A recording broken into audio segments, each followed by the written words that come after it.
dari Tausiah Habib Usman membahas mengenai salah satu hal yang membuat kita itu wajib untuk mandi, salah satunya kematian. Nah ini dengan misalnya mohon maaf nih ada keluarga yang meninggal, itu di dalam Islam sebetulnya yang paling berhak memandikan jenazah itu siapa? Nah saya mau ke Ustadz Ahmad Ridwan dulu nih, mohon Ya, dijawab ya guru, banyak banget nih silakan. jamaah yang nanya di rumah nih. Silakan, ini hari-hari kan. Iya, nah ini Gitu. tuh banyak nanya kalau misalnya ada keluarga yang meninggal, Hmm. itu sebenarnya apakah keluarga, apakah ustadz atau siapa nih?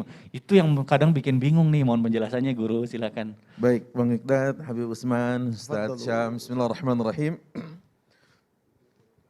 Assalamualaikum warahmatullahi wabarakatuh. Waalaikumsalam warahmatullahi wabarakatuh. Alhamdulillah, wassalatu wassalamu ala rasulillah wa ala alihi wa ashabihi wa mawala wa ba'd.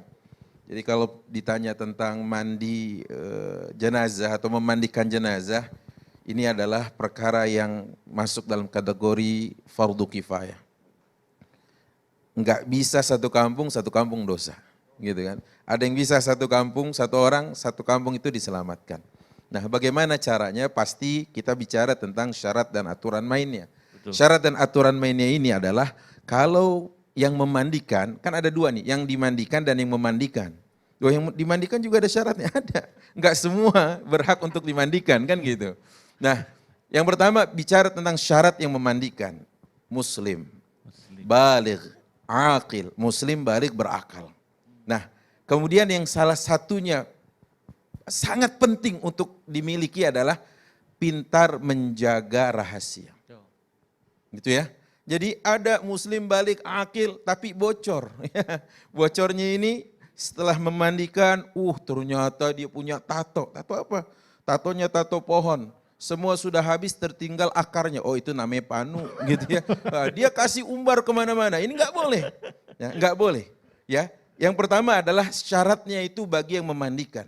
Nah bagi yang dimandikan syaratnya muslim, ya itu wajib itu. Kemudian bukan yang mati syahid. Yang kemudian lagi bukan mati karena keguguran. Kalau anak bayi begitu ya. Bukan juga mati karena dalam sebuah pertempuran. Enggak, karena dalam riwayat-riwayat tidak ditemukan mereka yang meninggal dengan cara ini dan itu tidak dimandikan. Gitu ya. Nah maka dua syarat ini, yang pertama syarat untuk yang memandikan harus terpenuhi. Yang kedua syarat yang dimandikan. Nah syarat yang memandikan ini juga harus nanti dipenuhi dengan cara-cara yang lebih baik dalam arti pada saat implementasinya. Ya kan gitu ya, misalkan ya dia muslim baligh akil tapi bukan cuma dia pintar jaga rahasia, dalam prakteknya agak kasar, agak tidak halus, tidak hati-hati. Ini juga tidak baik karena aziyatul muslimi mayyitan ka aziyatihim hayyan. Yaitu menyakiti seorang muslim saat dia sudah menjadi mayit sama saat dia menyakiti pada waktu masih hidup. Ya Allah. Apalagi kalau dia ada punya dendam, nauzubillah nggak boleh. Ini dia saatnya nih ya. Nggak bisa balas pas hidupnya. Nggak bisa balas, Iya. makanya Allah katakan yang menggibah itu sama memakan bangkai saudaranya karena dia tidak punya hak untuk membalas, dia tidak punya hak untuk menjawabnya gitu. Nah yang selanjutnya ada pertanyaan nih, kalau seandainya yang meninggal seorang perempuan, bagaimana kalau dia tidak punya saudara? Ya, dia juga nggak punya, artinya semata wayang orang-orang yang ada di situ cuma laki-laki. Seperti apa? Maka hanya mentayamumkannya. Gitu ya.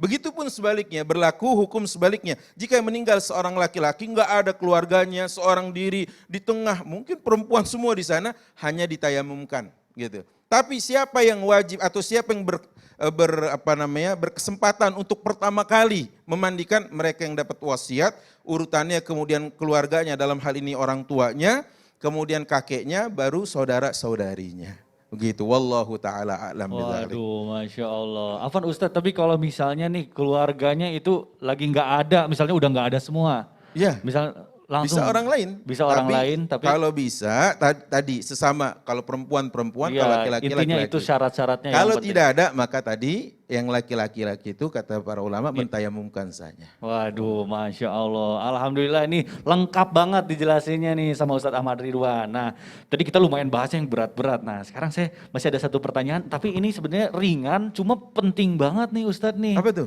Ini mengenai hadas kecil nih. Saya pengen tahu nih sebenarnya syarat sahnya wudhu kita tuh apa sih? Jadi gini, syarat sah wudu itu habis ini aja deh. Waduh, Ustaz Ahmad Iman bisa aja bikin Karena agak penasaran. panjang kita. Agak panjang juga ya, agak karena detail penting nanti, banget. betul. Baik jamaah, jangan kemana-mana, tetap di Islam itu indah. Jamaah, oh jamaah, Alhamdulillah. Sebentar kok.